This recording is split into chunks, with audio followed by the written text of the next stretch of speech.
Hinckley shot Reagan as he left a Washington hotel in 1981. One of the bullets he fired punctured Reagan's lung and lodged just an inch from his heart. He also seriously wounded White House Press Secretary James Brady, who was partially paralyzed and eventually died as a result of his injuries. Metropolitan Police Officer Thomas Delahanty and Secret Service agent Tim McCarthy were also shot. Now, a jury acquitted Hinckley by reason of insanity, but he spent 34 years as an inpatient at a psychiatric hospital. He was released in 2016, and doctors at the time said he had recovered from mental illness. 2 years ago, all court restrictions against him were lifted. And John Hinckley Jr. joins me now. And John, you know, it's fascinating to speak to you tonight.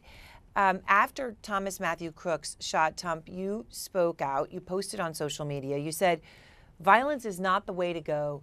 Give peace a chance." Why do you feel the need to speak out? Well, Aaron, I feel the need to speak out because this country is just in a really bad place right now. There's so much violence, so many guns, and it's just really a fraught time right now in America. And I wanted to speak out as someone who knows a little bit about what happened because of what happened with me in 1981. So I wanted to speak to the American public and just tell people to please try and reject violence and bring peace and love into their life. I know you have expressed remorse for trying to kill President Reagan, but of course it is surprising and uncomfortable for many people to hear you even now commenting on the assassination attempt on Trump. Who are you hoping to reach most with your message? Just anyone and everyone who's out there and is going through hard times. You know, back in 1981, I was going through really hard times. And of course, I wish things had turned out differently. But if I can reach people who are struggling in their lives and maybe looking for the right way to go, I'm just here to tell you to please go the right path and reject violence and just try and love your neighbor and love yourself. Trump was the first U.S. president to be the target of an assassination attempt since you tried to kill Reagan. That was 43 years ago. So what did you first think when you heard Trump had been shot? Well, I was really sad. You know, I wish it hadn't happened. I just, you know, felt a sense of sadness that it happened again after 43 years. But, you know, I just truly wish it had not happened. And, you know, God bless the people who were injured. And, of course, the man who lost his life, bless them. And, you know, overall, I just felt a sense of sadness. You, I know, continue to take medication, antipsychotic drug, and antidepressant, and you've said you're no longer a danger to society. Why do you believe that?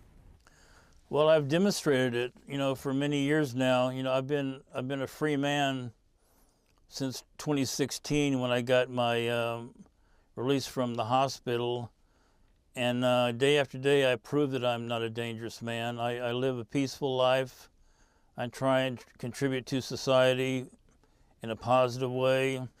And we have a film coming out, a documentary of my life that'll be coming out August 30th.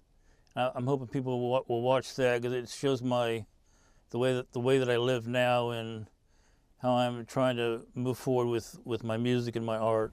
So let me ask you about that. That documentary is upcoming, of course, and it focuses on what you're doing now and your life, and also on what led to the attempted assassination of Reagan. It also talks about your attempts now to overcome mental illness, to pursue a career in music, and the life that you live with your cat. Let me play a clip of it. I feel terrible that I shot 4 people, yes. I have tremendous remorse for what I did. I don't have to dwell on it, but I do have tremendous remorse for what I did in 1981. When you were granted an unconditional release and all the restrictions were lifted on your movement, on your speech, on your life, Patty Davis, Ronald Reagan's daughter, wrote this. I'm sure you've seen it. I want to read it. She writes, "Now there is another fear, that the man who wielded that gun and almost got his wish of assassinating the president could decide to contact me. There is no manual for how to deal with something like this. You just have to live with the fear and the anger and the darkness that one person keeps bringing into your life." Does it impact you to know that it is you who bring this fear and darkness to her? Well, I mean, I have I Patty Davis, she has nothing to worry from me because I have no interest in Patty Davis, to be honest. But yeah, I mean, I'm trying to bring a sense of light to the world today. I'm trying to bring a positive message out now with my music and my art.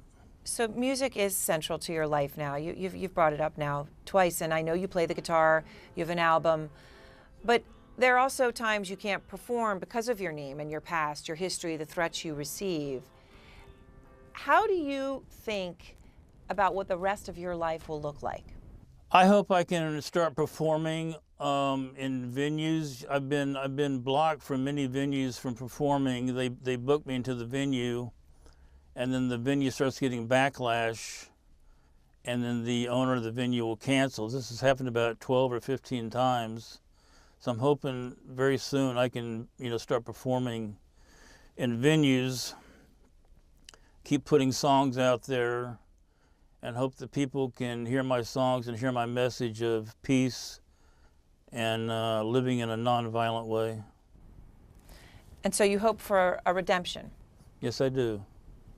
My tour, if I ever get this tour going, is going to be called the Redemption Tour. Well, John, thank you very much. I appreciate your time tonight. Thank you, Aaron.